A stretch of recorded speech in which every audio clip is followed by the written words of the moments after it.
ਦਰਬਾਰ ਜਗਦੀਸ਼ ਇਕ ਓੰਕਾਰ ਸਤਿਗੁਰੂ ਤਿਹ ਪ੍ਰਸਾਦ ਸਚ। ਵਾਹਿਗੁਰੂ ਜੀ ਕੀ ਫਤਿਹ। ਬਿਗਨ ਬਿਨਾਸਨ ਸੋਏ। ਚੌਪਈ ਸਿੰਘਨ ਕਹਿ ਯਹ ਬਾਲਨ ਸੀੜ, ਭਇਓ ਪੁਰਾਨੋ ਬਹੁਤ ਗਹੀਰ। ਵਾਹਿਗੁਰੂ ਜੀ ਕਾ ਖਾਲਸਾ ਵਾਹਿਗੁਰੂ ਜੀ ਕੀ ਫਤਿਹ। ਗੁਰੂ ਕੀ ਸਾਜੀ ਨਿਵਾਜੀ ਗੁਰੂ ਰੂਪ ਖਾਲਸਾ ਸੰਗਤ ਜੀ, ਵਡਭਾਗੇ ਹੋ ਸਾਹਿਬਾਂ ਦੀ ਗੋਦ ਪ੍ਰਾਪਤ ਹੋ ਰਹੀ ਹੈ। ਸੋ ਦਰ ਦੀ ਬਾਣੀ ਆਪ ਜੀ ਨੇ ਸੁਣੀ, ਉਪਰੰਤ ਗੁਰੂ ਸਵਾਰਿਆਂ ਪਾਸੋਂ ਕੀਰਤਨ ਸਰਵਣ ਕੀਤਾ ਹੈ। ਰੋਜ਼ਾਨਾ ਦੀ ਨਿਤਨੇਮ ਮੁਤਾਬਕ ਕਥਾ ਗੁਰ ਇਤਿਹਾਸ ਦੀ ਸਰਵਣ ਕਰਨ ਵਾਸਤੇ ਗੁਰੂ ਕੀ ਗੋਦ ਅੰਦਰ ਬਿਰਾਜਮਾਨ ਹੋ ਰਹਿਤਨਾਮਿਆਂ ਦੇ ਵਿੱਚ ਮੇਰੇ ਬਾਬੇ ਨੇ ਆਖਣ ਕੀਤਾ ਹੈ। ਸੰਧਿਆ ਸਮੇਂ ਸੁਨੇ ਰਹਿ ਰਾਸ, ਕੀਰਤਨ ਕਥਾ ਸੁਨੇ ਹਰ ਜਾਸ। ਇਨ ਮੈਂ ਨੇਮ ਹੋ ਏਕ ਕਰਾਏ, ਸੋ ਸਿੱਖ ਅਮਰ ਪੁਰੀ ਮੇ ਜਾਏ। ਜਿਹੜਾ ਸੰਧਿਆ ਸਮੇਂ ਰਹਿ ਰਾਸ ਕਰਦਾ ਹੈ, ਸੁਣਦਾ ਹੈ, ਕੀਰਤਨ ਸੁਣਦਾ ਹੈ, ਫਿਰ ਜਿਹੜਾ ਹੈ ਕਥਾ ਦੇ ਵਿੱਚ ਮਨ ਨੂੰ ਲਾਉਂਦਾ ਹੈ, ਉਹ ਅਮਰਾਪੁਰੀ ਦਾ ਵਾਸੀ ਬਣ ਜਾਂਦਾ ਹੈ। ਪਿਛਲੇ ਅਧਿਆਇ ਦੇ ਵਿੱਚ ਆਪ ਜੀ ਸਰਵਣ ਕਰ ਰਹੇ ਸੋ ਸਿੰਘਾਂ ਨੇ ਜਿਹੜਾ ਹੈ ਸਲਾਹ ਕੀਤੀ ਕਿ ਹੁਣ ਜਿਹੜਾ ਹੈ ਵਹੀਰ ਕਿਸੇ ਪਾਸੇ ਨੂੰ ਜਿਹੜੀ ਹੈ ਉਹ ਤੋਰੀ ਜਾਵੇ। ਸਭ ਤੋਂ ਪਹਿਲਾਂ ਉਹਨਾਂ ਨੇ ਮਲੇਰਕੋਟਲੇ ਦੇ ਜਿਹੜੇ ਪਠਾਨ ਸਨ ਉਹਨਾਂ ਨੂੰ ਸੋਧਨਾ ਕੀਤਾ ਹੈ। ਫਿਰ ਸਰਹੰਦ ਵੱਲ ਨੂੰ ਜਿਹੜਾ ਹੈ ਥੋੜ੍ਹਾ ਜਿਹਾ ਕੂਚ ਕੀਤਾ, ਪਰ ਜੈਨ ਖਾਨ ਜਿਹੜਾ ਸੀ ਉਹ ਕਿਲੇ ਵਿੱਚ ਜਿਹੜਾ ਸੀ ਆਕੀ ਹੋ ਗਿਆ, ਅੰਦਰ ਵੜ ਗਿਆ ਡਰ ਕੇ। ਘੜੌਏ ਵਾਲੇ ਸਿੰਘ ਅਤੇ ਸੱਦੋ ਵਾਲੀਏ ਸਿੰਘ ਜਿਹੜੇ ਸਨ ਉਹਨਾਂ ਨੇ ਸਲਾਹ ਦਿੱਤੀ ਕਿ ਮੋਰਿੰਡੇ ਦੇ ਵਿੱਚ ਜਿਹੜੇ ਨੇ ਸਾਹਿਬਜ਼ਾਦਿਆਂ ਦੇ ਦੋਖੀ ਹਨ, ਉਹਨਾਂ ਨੂੰ ਫੜ ਕਰਕੇ ਜਿਹੜਾ ਹੈ ਉਹ ਕਤਲ ਕੀਤਾ ਜਾਵੇ, ਉਹਨਾਂ ਨੂੰ ਜਿਹੜਾ ਹੈ ਜਾਨੋਂ ਮਾਰ ਮੁਕਾ ਦਿੱਤਾ ਜਾਵੇ। ਪਰ ਸਿਆਣਿਆਂ ਨੇ ਵਿੱਚ ਜਿਹੜੀ ਹੈ ਉਹ ਸਲਾਹ ਦਿੱਤੀ ਵੀ ਹਜੇ ਸਮਾਂ ਨਹੀਂ ਬਣਦਾ, ਜਦੋਂ ਸਮਾਂ ਆਵੇਗਾ ਆਪਾਂ ਜ਼ਰੂਰ ਸੋਧਾ ਲਾਵਾਂਗੇ। ਪਰ ਮਾਲਕ ਦੇ ਘਰ ਦੀ ਜੋ ਹੋਣੀ ਹੈ, ਜੋ ਹੋਣਾ ਹੈ, ਉਹ ਹੋ ਕੇ ਰਹਿੰਦਾ ਹੈ। ਇਹ ਵਹੀਰ ਜਿਹੜੀ ਹੈ ਮੋਰਿੰਡੇ ਪਿੰਡ ਦੇ ਵਿੱਚੋਂ ਦੀ ਲੰਘਦੀ ਹੈ। ਕਾਫੀ ਜਾਣੇ ਅੱਗੇ ਲੰਘ ਜਾਂਦੇ ਨੇ ਅਤੇ ਬਚੇ ਕੁਚੇ ਜਿਹੜੇ ਸਿੰਘ ਹਨ ਉਹ ਜਦੋਂ ਲੰਘਦੇ ਹਨ ਚੁੱਪ ਚਪੀਤੇ ਲੰਘ ਰਹੇ ਨੇ। ਪਾਣੀ ਦੀ ਪਿਆਸ ਲੱਗੀ ਅਤੇ ਬਾਬਾ ਤਾਰਾ ਸਿੰਘ ਜੀ ਹੁਣਾਂ ਦਾ ਇਹ ਦਲ ਹੈ ਅਤੇ ਉਹਨਾਂ ਦੇ ਵਿੱਚੋਂ ਫਿਰ ਉਹਨਾਂ ਦੇ ਗੜਵਈ ਨੂੰ ਕਿਹਾ ਜਾ ਪਾਣੀ ਲਿਆ। ਜਦੋਂ ਖੂਹ ਦੇ ਵਿੱਚੋਂ ਪਾਣੀ ਲਿਆਉਣ ਲੱਗੇ ਅਤੇ ਇਹਨਾਂ ਰੰਗਣਾ ਨੇ ਜਿਹੜਾ ਹੈ ਕਿਲੇ ਦੀ ਛੱਤ ਤੋਂ ਉੱਤੋਂ ਜਿਹੜਾ ਹੈ ਇਹਨਾਂ ਨੂੰ ਤਾਨੇ ਮੀਨੇ ਜਿਹੜੇ ਨੇ ਉਹ ਮਾਰਨਾ ਕਰਦੇ ਨੇ। ਇੱਥੋਂ ਤੱਕ ਵੀ ਬਚਨ ਕਹਿ ਦਿੱਤੇ ਕਿ ਤੁਹਾਡੇ ਪੁਰਾਣੇ ਸਿੰਘਾਂ ਦੇ ਕੇਸ ਲਾਹ ਕਰਕੇ ਆਪਾਂ ਰੱਸੇ ਵੱਟੇ ਨੇ, ਇਹ ਹੁਣ ਪੁਰਾਣੇ ਹੋ ਗਏ ਨੇ ਰੱਸੇ, ਹੁਣ ਤੁਹਾਡੇ ਕੇਸ ਜਿਹੜੇ ਨੇ ਉਹ ਮੁੰਨ ਕਰਕੇ ਰੱਸੇ ਵੱਟ ਕਰਕੇ ਜਿਹੜਾ ਹੈ ਤੁਹਾਨੂੰ ਸੋਧਾ ਲਾਵਾਂਗੇ। ਹੋਰ ਵੀ ਬੜਾ ਮਾੜਾ ਜਿਹੜੇ ਬਚਨ ਬੋਲਦੇ ਹਨ। ਆਓ ਕਿਸ ਤਰ੍ਹਾਂ ਸਿੰਘਾਂ ਦੀ ਅਤੇ ਫਿਰ ਇਹਨਾਂ ਰੰਗੜਿਆਂ ਦੀ ਲੜਾਈ ਹੋ ਰਹੀ ਹੈ, ਕਿੱਦਾਂ ਸਿੰਘਾਂ ਨੇ ਜਿੱਤ ਪ੍ਰਾਪਤ ਕੀਤੀ ਹੈ, ਉਹ ਇਤਿਹਾਸ ਦੀ ਗਾਥਾ ਕਵੀ ਰਾਜ ਕਵੀ ਭਾਈ ਸਾਹਿਬ ਭਾਈ ਰਤਨ ਸਿੰਘ ਜੀ ਜਿਹੜੇ ਨੇ ਉਹ ਕਹਿ ਰਹੇ ਨੇ। ਆਓ ਪਿਆਰ ਨਾਲ ਸਰਵਣ ਕਰੀਏ। ਦਿਓ ਅਸੀਸ ਅੱਖ ਨਾ ਕਰੋ ਸਤਨਾਮ ਸ੍ਰੀ ਵਾਹਿ। ਫਿਰ ਕਰੋ ਕਿਰਪਾ ਆਖੋ ਸਤਨਾਮ ਸਤਨਾਮ ਸ੍ਰੀ ਵਾਹਿਗੁਰੂ ਸਾਹਿਬ ਜੀ। ਚੌਪਈ ਸਿੰਘਨ ਕਹਿ ਯਹ ਬਾਲਨ ਸੀੜ। ਸਿੰਘਾਂ ਨੂੰ ਇਹਨਾਂ ਰੰਗੜਿਆਂ ਨੇ ਕਿਹਾ ਕਿ ਆਹ ਦੇਖੋ ਰੱਸਾ ਜਿਹੜੇ ਤੁਹਾਡੇ ਪੁਰਾਣੇ ਬਜ਼ੁਰਗਾਂ ਦੇ ਵਾਲ ਲਾਹ ਕਰਕੇ ਬਣਾਇਆ ਸੀ, ਭਇਓ ਪੁਰਾਨੋ ਬਹੁਤ ਗਹੀਰ। ਇਹ ਹੁਣ ਪੁਰਾਣਾ ਹੋ ਗਿਆ ਹੈ ਜੀ। ਅਬ ਹਮ ਬਾਲ ਨਵੇਂ ਤੇ ਜਾਵੋ। ਹੁਣ ਤੁਹਾਡੇ ਨਵੇਂ ਸਿਰ ਮੁੰਨ ਕਰਕੇ ਤੇ ਫਿਰ ਇਹਨਾਂ ਦਾ ਜਿਹੜਾ ਰੱਸਾ ਵੱਟ ਕਰਕੇ ਤੁਹਾਨੂੰ ਸੂਤ ਕਰਾਂਗੇ। ਹਮ ਸੋ ਖੜਕੇ ਜੰਗ ਮਚਾਵੋ। ਆਓ ਕਿੱਥੇ ਜਾਂਦੇ ਹੋ, ਸਾਡੇ ਨਾਲ ਜਿਹੜਾ ਹੈ ਖੜ ਕੇ ਭਈ ਜੰਗ ਕਰੋ। ਇਹ ਰੰਗੜ ਕਹਿ ਰਹੇ ਕਿਲੇ ਦੀ ਛੱਤ ਦੇ ਉੱਤੋਂ ਖਲੋਤੇ ਹੋਏ ਸਿੰਘਾਂ ਨੂੰ ਜੀ। ਲਾਨਤ ਤੁਮਕੋ ਲੜੋ ਸੁਨਾ ਆਂਦੇ ਤੁਹਾਡੇ ਉੱਤੇ ਫਟਕਾਰ ਹੈ, ਲਾਂਤ ਹੈ ਜੇ ਤੁਸੀਂ ਹੁਣ ਨਾ ਸਾਡੇ ਨਾਲ ਲੜੋ ਜੀ। ਪਿੱਠ ਦੇ ਅਬ ਨਠਕ ਮਜਾਹੇ ਕਿਤੇ ਪਿੱਠ ਦੇ ਕੇ ਨਾ ਸਾਡੇ ਕੋਲੋਂ ਦੂਰ ਭੱਜ ਜਾਇਓ।